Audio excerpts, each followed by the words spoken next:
سلامات كما يتخونوا كما يلغم لمون كم تلمدوز محراو ميديا أزرارو تزلو زعواتات كنرينا أشي بيتسا استي حانت مدى نوح زلتنيا تخطاتيلنا نمالس ሶማል ሆዳን ዓደንን ካልኦት ሓያሎ ሶማላውያን ስደተኛታት ዝጻዓነት ጀልባ ኣብ ገማግም ባሕሪ እታ ብፈረንሳ እትመሓደር ማየት ብዘጋጠመ ሓደጋ ከም ዝሞቱ ተገሊጹሎም ሆዳን ኣፍሪቃ ብዝብል ናይ መድረኽ ስማ እትፍለጥ ድምፃዊት ሆዳን ዓደን ምስ ጓላ ኣብታ ጀልባ ከም ዝነበረትን ህይወተን ከም ዝሓለፈን ተገሊጹሎም መሳርሕን መሓዛታ ስነ-ጥበባዊት ዓብደልቃድር ፊልፊል ንቢቢሲ ኣብ ዝሃቦ ሓበሬታ ኣብታ መርከብ 15 ሰባት ከም ዝነበሩን ሓደ ጥራይ ከም ዝደሓነን ገሊጹ ካልኦት ምንጭታት እውን ቁጥሪ ናይቶም ኣብታ ጀልባ ዝነበሩ ስደተኛታት ኣስታት 20 ከም ዝኾኑ ይሕብሩ ሞትታ ድምፃዊት ፍሉጣት ሰባት ዝርከብዎም ሰባት ዝሓሸ ህይወት ንምድላይ ብዘይ ሕጋዊ መንገዲ ናብ ኤውሮጳ ብባሕሪ ንምእታው ህይወቶም ኣብ ሓደጋ ዘእትውላ ኣገባብ ኣጉልሒሎም ሆዳን ኣብ ስርሓ ሓያልን ስራሕቲ ፎቶን እያ ነይራ ካብ ኣቦኣ ዝወረሰቶ ፍቕሪ ስነ ጥበብ ንምዕዋት ብዕምቆቱ ፈኒራ ክብል ድማ ዓብደልቃድር ፊልፊል ይገለጽ ፈጣሪ ነፍሳ ይዕርፍ ዝበለ ዓብደልቃድር ንስድራኣን ፈተውታን ድማ ጽንዓት ተመኒሎም ሆዳት ቅድሚ ዓመት ኣብታ ርእሰ ከተማ ኬንያ ናይሮቢ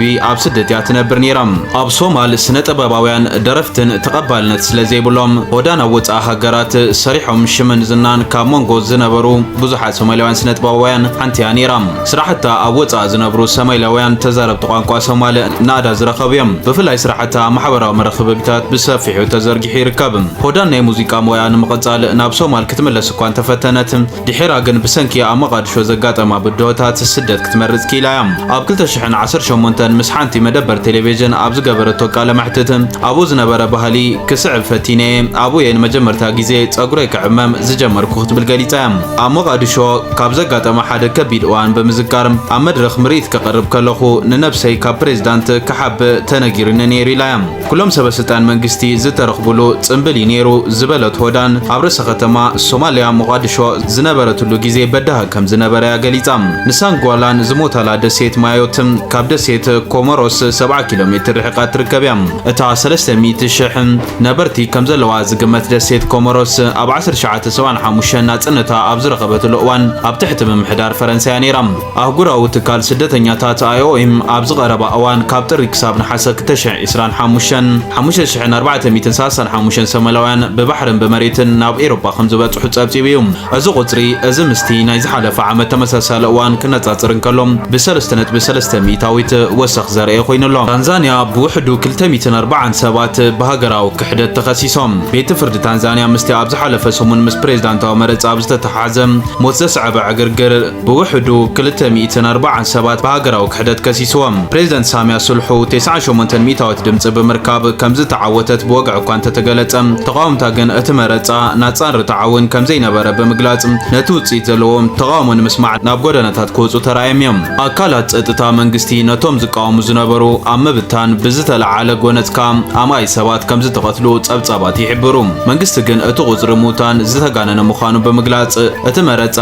ንጹርን ርትዓውን መንባሪ ዝምጉት ምስቲ ዝነበረ ዕግርግር ብዝተተሓዘ ብዙሓት ሰባት ኣብ ቀይዳ ኣትዮም ነይሮም እዮም ብድሕሪ እዚ ግን ኣብ ዳር ሰላም ብቤት ፍርዲ ክሲ ሃገራዊ ክሕደት ቀሪቡሎም ኣሎም ብመሰረት ማዕከናት ዜና ዝረኣየው ናይ ክስ ወረቐት እቶም ተኸሰስቲ ነቲ መረጻ ንምዕንቃፍ ሰልፍታት ኣላዓሎም ተባሂሎም እዮም ተኸሲሶም ዘለዉ ተኸሰስቲ በቲ ቀሪብሎም ዘሎ ክሲ ገበነኛታት ኮይኖም እንተተረኺቦም ክሳብ ናይ ሞት ፍርዲ ክወሃቦም ከም ዝኽእል እውን ዝግለጽ ዘሎም ይኹን እምበር ኣብ ታንዛንያ መብዛሕትኦም እቶም ንሞት ዝተፈርዱ ሰባት ኣብ መወዳእታ ፍርዶም ናብ ዕድመ ልክዕ ማሰርቲ ዝቕየረሎም እታ ኣብ ምብራቕ ኣፍሪካ እትርከብ ሃገር ናይ መወዳእታ ኣብ 1990ታት ንሓደ ፍሩድ ብሞት ቀፂዓ እያ ካብቶም ብዓርቢ ዝተኸሰሱ ፍልቲ ታንዛናዊት ነጋዲት ጀኒፈር ጆቢን ድማ ትርከቦም ንሳካ ፖሊስ ዘንብዕ ጋዝ ንምክልኻል ሰልፈኛታት ናይ ጋዝ መሸፈና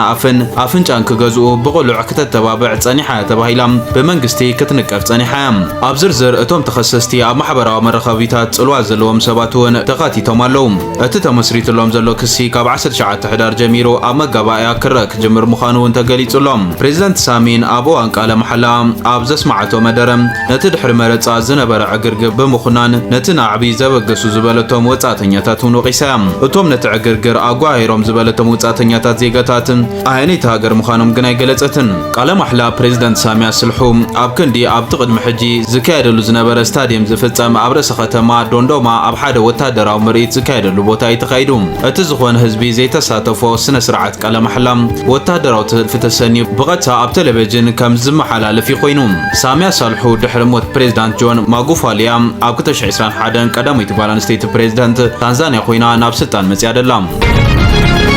መንግስቲ ኢትዮጵያ ካብ ትግራይ ተተኪሶም ዝበሎም ናይ ከበታ ኣጽዋር ጠያይቲ ይምርምር ምህላው ገሊጹ ውዕሊ ሰላም ፕሪቶሪያ ምፍራሱ ንኢትዮጵያ ጥራሕ ዘይኮነስ ንምርግጋዕ መላቕርና ኣፍሪካ ዘሰክፍ መወዳእታ ከም ዝህልዎም ሓድሽ ዝወፀ ትንታነ ኣመላኺቱሎም። መንግስቲ ኢትዮጵያ ኣብ ቀረባ እዋን ካብ ክልል ትግራይ ናብ ክልል ዓፋር ተተኪሶም ዝበሎም ከበቲ መሳርሒታት ጠያይቱ ይምርምር ምህላው ተሰሚዑ። እዚ ኣጋጣሚ ንኽልተ ዓመታት ዝቐጸለ ደማዊ ኩናት ደው ዘበለ ውዕሊ ፕሪቶሪያ ይሽርሽራሎ ዝብል ስጋት ድማ ሒልዋሎ።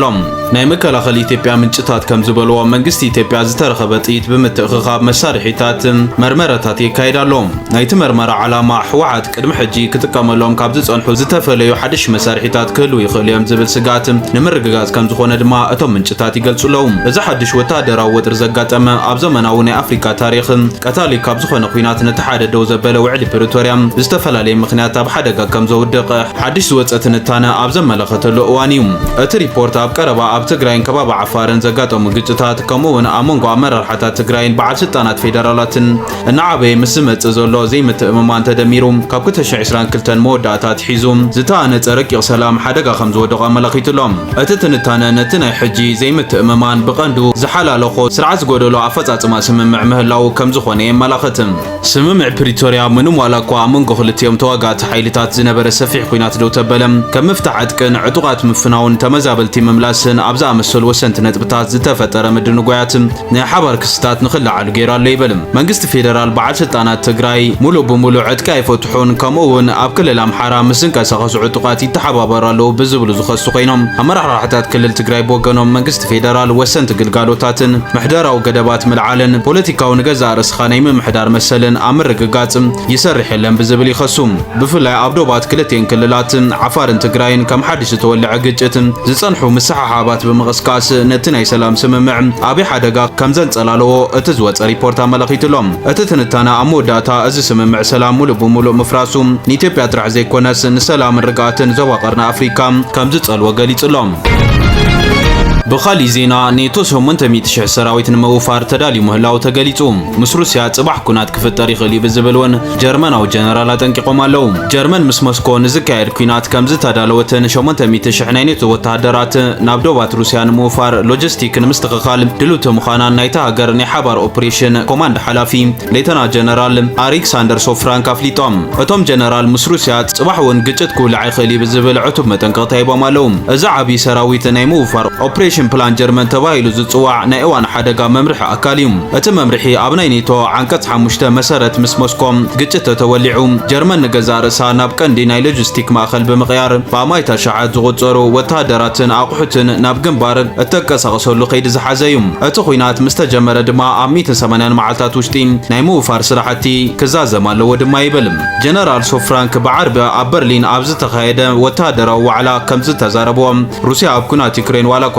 ተጸመደት ኣዝዩ ዓብዪ ወታደራዊ ዓቕሚ ኣለዋ ዝበሉ ኮይኖም ብምውሳኽ ሩስያ ሕጂ ኣብ ናይ ኔቶ ግዝኣት ዝተወሰነ መጥቃዕቲ ናይ ሙራድ ዓቕሚ ኣለዋ ክብል ገሊፆም ኣለው። ካልኦት በዓል ስልጣናት ጀርመን እውን ነዚ ስጋት አንጸባሪቖም ኣለው። ቻንሰለር ፍሬድሪክ መርዝ ናይ ዩክሬን ግጭት ብዲፕሎማሲያዊ መንገዲ ናይ ምፍታሕ መማረፅታት ተጸንቂቖም እዮም ብዝብል ቅድሚ ሕጂ ምግላጾም ዝዝከር እዩ። ሚኒስትሪ መከላኸሊ ቦሪስ ፒስቶሪየስ ብወገኖም እዚ ናይ መንቅሒ ደወል ኣይኮነን ናይ መነባብሮ ኩነታትና ኣብ ሓደጋ ይርከብ ብዝብል ኣብቲ ዋዕላ ተዛሪቦም ኣለው። ሞስኮ ብወገና ንኔቶ ናይ ምጥቃዕ ምንም ዓይነት ውጥን ከም ዘይብላ ብተደጋጋሚ ገሊጻ እያ። ናይ ጀርመን ዘረባታት ናይ ሰራዊት ወጻኢታት ንምጽዳቕ እትጥቀመሉ ጉልበት ብዝብል እውን ነጺጋቶ ትርከብ ኣላ። ሚኒስትሪ ጉዳያት ወጻኢ ሩስያ ሴርጌይ ላቭሮቭ ጀርመን ቅሉዕ ዝኾነ ደጊማ ናዚ ናይ ምዃን ምልክት ተርኣላ ብዝብል ቅድሚ ሕጂ ምኽሳሶም ዝፍለጥ እዩ። ፖለቲኮ ዝተባሃለ መራኸቢ ሓፋሽ ኣብ ዝሓለፈ ወርሒ ከም ዝጸብጸቦም ጀርመን ደጊማ ንኽትዕጠቕ ዝገብር እማመ 377 ቢልዮን ዩሮ ወጻኢታት ዝሓትት ክብል ገሊጹ እዩ። ኣብቲ ኣብቲ ናይ መወዳእታ ዜና ምስ ንሰግር ኮሚሽን ሰብኣዊ መሰላት ህዝብታት ኣፍሪካ ኤርትራ ንሚኒስትሪ ገንዘብ ክትፈስሖ ኣዚዙ ኮሚሽን ሰብኣዊ መሰላት ህዝብታት ኣፍሪካ መንግስቲ ኤርትራ ቅድሚ 5 ዓመት ዝኣሰሮ ሚኒስትሪ ገንዘብ ነበር ብርሃን አብርሃም ብእፁዝ ክፍታሕ ውሳነ ኣሕሊፉ እቲ ኮሚሽን መንግስቲ ኤርትራ ኣብ ልዕሊ እቲ ክሱስ ገበና ኣሎ ኢሉ ዝኣምን እንተዳ ኮይኑ ጉዳዩ ብቤት ፍርዲ ክረአን ኣብ ልዕሊ እቲ ነበር ሚኒስትሪ ገንዘብ ንዝበፅሐ በደል ካሕሳ ክኸፍልን ከም ዝወሰነ ኣፍሊጡ እዩ እቲ ኮሚሽን ኣብ ዘውፅኦ መግለፂ መንግስቲ ኤርትራ ኣብ ውሽጢ 180 መዓልታት ወይ ድማ 6 ኣዋርሕ ውሽጢ ሪፖርት ክገብር ዝገለጸ ኮይኑ ብርሃን ዝተኣሰረ ንመንግስቲ ኤርትራ ዝነቅፍ መጽሓፍ ድሕሪ ምውፅኡ ከም ዝኾነ እውን ገሊጹሎም እዚ ኮሚሽን ኤርትራ እትሳተፈሉ ኣህጉራዊ ትካል ሰብኣዊ መሰል ከም ዝኾነ ድማ ይፍለጥ እምበር ከስ ክቡራት ተዓዘብቲ ነዚ እዋን ዘደለናይ ሓበሬታ ዝመስል ነይሩ ብኻሊእ ዜና እስካዕ ንራኸብ ሰላም እሺ ቤተሰብ ከምቲ ዝሰማዕኹም ይመስል ዘለኩም ሓሳብ ሕዚ እውን ኣብ ኮመንት ክትቡ ትኽእሉ ኢኹም እዚ ለቤተሰብ ናይ ሎሚ መደብና እዚኦም መስሉ ነይሮም ብኻሊእ ቪድዮ እስካዕ ንራኸብ ብዘለኹም ይመችኹም شر شر شر أسي شر شر شر شر شر لايك شر شر شر شر أسي شر شر شر شر شر لايك شر شر شر شر أسي شر شر شر شر شر لايك شر شر شر شر أسي شر شر